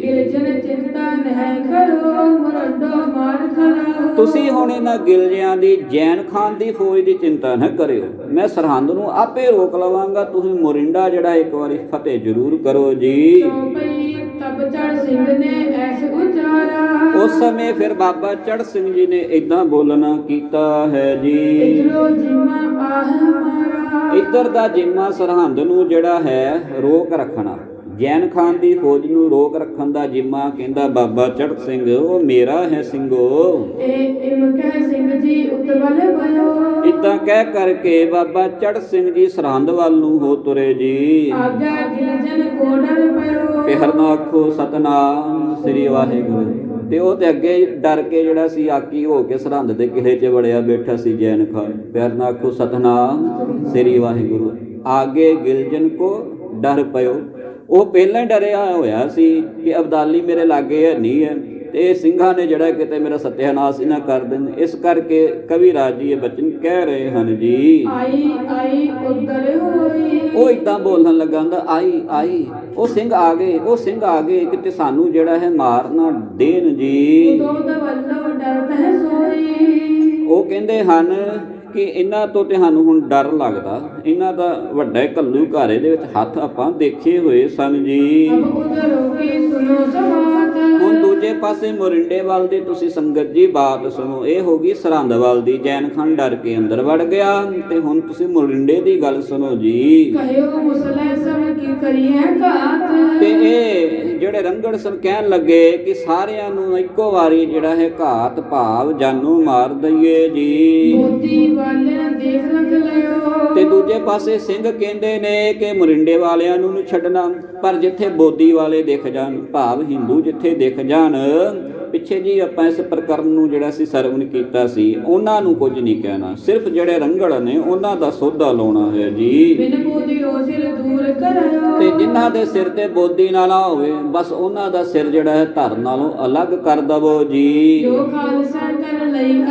ਇਸ ਤਰ੍ਹਾਂ ਫਿਰ ਖਾਲਸੇ ਨੇ ਗੁਰੂ ਕੀ ਸੰਗਤ ਜੀ ਅਰਦਾਸਾ ਸੋਧ ਦਿੱਤਾ ਹੈ ਜੀ। ਨਗਾਰਿਆਂ ਦੇ ਉੱਤੇ ਚੋਟ ਲਾ ਦਿੱਤੀ, ਚਾਰੇ ਪਾਸੇ ਹੱਲਾ ਹੋ ਗਿਆ। ਉਸ ਸਮੇਂ ਸਿੰਘਾਂ ਨੂੰ ਚਾਓ ਚੜ ਗਿਆ, ਜੋ ਤੋ ਪ੍ਰੇਮ ਖੇਲਨ ਕਾ ਚਾਓ। ਸਿਰ ਧਰ ਤਲੀ ਗਲੀ ਮੇਰੇ ਆਓ, ਇੱਕ ਮਾਰਗ ਪੈਰ ਧੋਈਜੇ ਸਿਰ ਦੀਜੇ ਕਾਨ ਨ ਕੀਜੇ। ਸਿੰਘਾਂ ਨੂੰ ਚਾਅ ਚੜਿਆ, ਪਹਿਲਾਂ ਮਰਨ ਕਬੂਲ ਜੀਵਨ ਕੀ ਛੱਡ ਆਸ। ਹੁਣ ਮਰਨ ਦੀ ਪਰਵਾਹ ਨਹੀਂ। ਜਿਨ੍ਹਾਂ ਨੇ ਸਾਹਿਬਜ਼ਾਦਿਆਂ ਨੂੰ ਪਕੜਾਇਆ, ਜਿਨ੍ਹਾਂ ਨੇ ਉਹਨਾਂ ਦੀਆਂ ਸ਼ਹੀਦੀਆਂ ਕਰਾਈਆਂ, ਉਸ ਮੋਰਿੰਡੇ ਦਾ ਜਿਹੜਾ ਹੈ ਉਹ ਥਾਂ ਨਹੀਂ ਰਹਿਣ ਦੇਣਾ। ਉਹਨਾਂ ਨੂੰ ਜਾਨੀ ਖਾਂ ਤੇ ਮਾਨੀ ਖਾਂ ਵਰਗਿਆਂ ਦਾ ਵੀ ਸੋਧਾ ਲਾਵਾਂਗੇ ਜੀ। ਗੁਰਸੁਤ ਬੈਰੀ ਛੱਡਿਓ ਨਾ ਗਾਓ। ਇਸ ਕਰਕੇ ਗੁਰੂ ਦੇ ਸੁੱਤਾਂ ਦੇ ਵੈਰੀ ਭਾਵ ਗੁਰੂ ਦੇ ਪੁੱਤਰਾਂ ਦੇ ਜਿਹੜੇ ਵੈਰੀ ਸਨ, ਇਹਨਾਂ ਵਿੱਚੋਂ ਕੋਈ ਨਹੀਂ ਬਖਸ਼ਿਆ ਜਾਵੇਗਾ ਜੀ। ਫਿਰ ਕਰ ਖਾਲਸੋ ਹੱਲਾ ਕੀਓ। ਫਿਰ ਇਸ ਤਰ੍ਹਾਂ ਖਾਲਸੇ ਨੇ ਇੱਕਦਮ ਹੱਲਾ ਬੋਲ ਦਿੱਤਾ। ਉੱਡੀ ਧੂੜ ਬਹੁ ਭੰਨਰੋ ਭਇਓ। ਘੋੜਿਆਂ ਦੀ ਪੋੜ ਦੇ ਨਾਲ ਇੰਨੀ ਕਿ ਮਿੱਟੀ ਦੀ ਧੂੜ ਉੱਡੀ ਕਿ ਜਿੱਦਾਂ ਜਿਹੜਾ ਹੈ ਆਸਮਾਨ ਜਿਹੜਾ ਹੈ ਕਾਲਾ ਹੋ ਜਾਂਦਾ ਹੈ ਜੀ। ਦੋਰਾ ਸਿੰਘਨ ਯੋ ਹੱਲਾ ਕੀਓ। ਜਿਮ ਲੰਕਾ ਉਪਰ ਨਗੂਰ। ਆਂਦੇ ਜਿਸ ਤਰ੍ਹਾਂ ਲੰਕਾ ਦੇ ਉੱਪਰ ਕਿਸੇ ਸਮੇਂ ਹੱਲਾ ਬੜਾ ਜ਼ਬਰਦਸਤ ਹੋਇਆ ਸੀ ਰਾਮ ਦੀ ਸੈਨਾ ਨੇ, ਇਸ ਤਰ੍ਹਾਂ ਇੱਕਦਮ ਹੱਲਾ ਸਿੰਘਾਂ ਨੇ ਬੋਲ ਦਿੱਤਾ ਜੀ। ਪਹਿਲੋ ਸੋਈ ਆਚੜੈ ਸੋ ਪਾਛੈ ਦੂਰ। ਵੇਖੋ ਮਾਲਕ ਦੇ ਘਰ ਦੀ ਖੇਡ। ਜਿਹੜੇ ਪਿੱਛੇ ਸਨ ਨਾ ਸਿੰਘ, ਅੱਗੇ ਤੇ ਬਾਬਾ ਤਾਰਾ ਸਿੰਘ ਜੀ ਹੁਣੀ ਸਨ, ਪਰ ਜਦੋਂ ਪਿਛਲਿਆਂ ਨੂੰ ਪਤਾ ਲੱਗਾ ਨਾ ਵੀ ਉੱਥੇ ਇਦਾਂ ਹੋ ਗਿਆ, ਉਹ ਪਿਛਲੇ ਸਿੰਘ ਅੱਗੇ ਹੋ ਗਏ, ਭਾਵ ਇੱਕਦਮ ਅਗਲਿਆਂ ਨਾਲੋਂ ਵੀ ਅੱਗੇ ਆ ਕੇ ਉਹ ਲੜਨ ਲੱਗੇ ਹਨ ਜੀ। ਚੌਪਈ ਆਵਤ ਸਿੰਘੀ ਉਹਨੇ ਛਲਕ ਚਲਾਈ। ਉਹਨਾਂ ਨੇ ਆਉਂਦਿਆਂ ਹੀ ਨਾ ਸਿੰਘਾਂ ਦੇ ਉੱਤੇ ਜਿਹੜੀ ਹੈ ਨਾ ਬੰਦੂਕ ਤਾਣ ਦਿੱਤੀ। ਕਿਹਨਾਂ ਨੇ? ਰੰਗੜਾਂ ਨੇ ਜਿਹੜੀ ਹੈ ਗੋਲੀ ਜਿਹੜੀ ਹੈ ਚਲਾਈ ਹੈ ਜੀ। ਲੱਗੀ ਆ ਲੱਗੀ ਕਿਸੇ ਜਾਣ ਨਾ ਪਾਈ। ਪਰ ਗੋਲੀਆਂ ਤੇ ਚਲਾਉਂਦੇ ਨੇ, ਲੱਗੀ ਆ ਲੱਗੀ ਕਿਸੇ ਜਾਨ ਨਾ ਪਾਈ। ਪਤਾ ਨਹੀਂ ਕਿਸੇ ਦੇ ਲੱਗੀ ਗੋਲੀ ਕਿ ਨਹੀਂ ਲੱਗੀ, ਅੰਨ੍ਹੇਵਾਹ ਬਸ ਰੰਗੜ ਗੋਲੀਆਂ ਕਿਲੇ ਤੋਂ ਚਲਾਈ ਜਾਂਦੇ ਹਨ ਜੀ। ਧੁੱਕ ਸਿੰਘਾਂ ਨੇ ਫਿਰ ਛਲਕ ਕਰੀ। ਤੇ ਜਦੋਂ ਹੁਣ ਇਧਰੋਂ ਦੋ ਹੱਥ ਹੋਏ ਨਾ, ਸਿੰਘਾਂ ਨੇ ਬਸ ਆਪਣੀਆਂ ਬੰਦੂਕਾਂ ਥੰਮੀਆਂ, ਛਲਕਾਂ ਬੰਦੂਕਾਂ ਦੇ ਵਿੱਚੋਂ ਜਦੋਂ ਗੋਲੀਆਂ ਜਿਹੜੀਆਂ ਚਲਾਉਣੀਆਂ ਕੀਤੀਆਂ ਹਨ ਜੀ। ਸੀਸ ਲੱਗੀ ਉਨਕੇ ਗਈ ਮਰੀ। ਸਿੱਧਾ ਸੀਸ ਦੇ ਉੱਤੇ ਜਾ ਕੇ ਗੋਲੀ ਲੱਗਦੀ ਜੇ ਤੇ ਉਹ ਸਿੱਧਾ ਹੀ ਐਡੇ ਟਾਈਮ ਜਿਹੜਾ ਹੈ ਨਾ ਉਹਦਾ ਕੀਰਤਨ ਸੋਹਲਾ ਪੜਿਆ ਜਾਂਦਾ ਹੈ ਜੀ। ਖਾਏ ਦਿਸੈ ਅਤ ਛੋਟੀ ਸੋਈ। ਕਿਸੇ ਨੂੰ ਜਿਹੜਾ ਸੀ ਉਹ ਗੋਲੀ ਲੱਗਦੀ ਜਾ ਰਹੀ ਹੈ ਜੀ। ਉੱਚੋ ਕੰਧ ਪਈ ਨੀਚੀ ਤੋਏ। ਹੁਣ ਸਿੰਘਾਂ ਨੂੰ ਇਦਾਂ ਲੱਗਦਾ ਸੀ ਕਿ ਜਿਹੜੀ ਕਿਲੇ ਦੀ ਬੜੀ ਉੱਚੀ ਕੰਧ ਹੈ ਨਾ ਹੁਣ ਉਹ ਨੀਵੀਂ ਹੋ ਗਈ ਹੈ, ਭਾਵ ਜਦੋਂ ਮੈਦਾਨੇ ਜੰਗ ਦੇ ਵਿੱਚ ਫਤਿਹ ਦੇ ਲਾਗੇ ਬੰਦਾ ਪਹੁੰਚ ਜਾਵੇ ਉਦੋਂ ਫਿਰ ਹਰ ਕੋਈ ਨੀਵਾਂ ਲੱਗਦਾ ਹੈ ਜੀ। ਸਿੰਘਾਂ ਨੇ ਚੱਕ ਚੱਕ ਸਿੰਘ ਚੜਾਵਾ। ਸਿੰਘਾਂ ਨੇ ਆਪਣੇ ਹੱਥਾਂ ਦੇ ਨਾਲ ਉਸ ਕੰਧ ਦੇ ਉੱਤੇ ਚੜ ਕੇ ਨਾ ਸਿੰਘਾਂ ਨੂੰ ਉੱਪਰ ਕਿਲੇ ਦੇ ਵਿੱਚ ਵਾੜ ਦਿੱਤਾ ਹੈ ਜੀ। ਬਿਨ ਪੂੜਨ ਸਿੰਘ ਚੜਦਾ ਜਾਵੇ। ਘੋੜਿਆਂ ਤੋਂ ਬਿਨਾਂ ਹੀ ਸਿੰਘ ਜਿਹੜੇ ਸਨ ਉਹ ਕੰਧਾਂ ਟੱਪ ਗਏ ਕਿਲੇ ਦੀਆਂ। ਚੜ ਕਰ ਸਿੰਘ ਨੇ ਵੱਡੀ ਤਲਵਾਰ। ਤੇ ਉਸ ਸਮੇਂ ਸਿੰਘਾਂ ਨੇ ਕਿਲੇ ਦੇ ਅੰਦਰ ਵੜ ਕੇ ਗੁਰ ਕੀ ਸੰਗਤ ਜੀ ਆਪਣੀਆਂ ਤਲਵਾਰਾਂ ਦੇ ਮੁੱਠਿਆਂ ਦੇ ਉੱਤੇ ਜਿਹੜਾ ਹੱਥ ਪਾ ਲਿਆ। ਕੱਢ ਲੰਗਰ ਬਹੁਦੀ ਨੇ ਮਾਰ। ਪਿਆਰ ਨਾਲ ਆਖੋ ਸਤਨਾਮ ਸ੍ਰੀ ਵਾਹਿਗੁਰੂ। ਜਦੋਂ ਮੁੱਠੇ ਤੇ ਹੱਥ ਪਾਇਆ ਸ੍ਰੀ ਸਾਹਿਬ ਭਗਉਤੀ ਬਾਹਰ ਨਿਕਲੀ ਤੇ ਰੰਗੜਾਂ ਦੇ ਸਿਰ ਜਿਹੜੇ ਸਨ ਬਾਬੇ ਨੇ ਕਲਮ ਕਰਾ ਕੇ ਰੱਖ ਦਿੱਤੇ। ਪਿਆਰ ਨਾਲ ਆਖੋ ਸਤਨਾਮ। ਇਤਨੀ ਸੇਵਾ ਪ੍ਰਵਾਨ ਕਰਨੀ ਸਮੇਂ ਦੀ ਨਿਜਾਤ ਨੂੰ ਸਮਝਦੇ ਹੋਇਆਂ ਭੁੱਲਾਂ ਦੀ ਖਿਮਾ। ਕੱਲ ਦੇ ਪ੍ਰਕਰਨ ਦੇ ਵਿੱਚ ਅੱਗੇ ਕਥਾ ਕਿਸ ਤਰ੍ਹਾਂ ਕਵਿਰਾਜ ਕਹਿ ਰਹੇ ਨੇ ਸਰਵਣ ਕਰਾਂਗੇ ਜੀ। ਵਿਸਰ ਨਹੀਂ ਦਾਤਾ ਆਪਣਾ ਨਾਮ ਦੇਵੋ।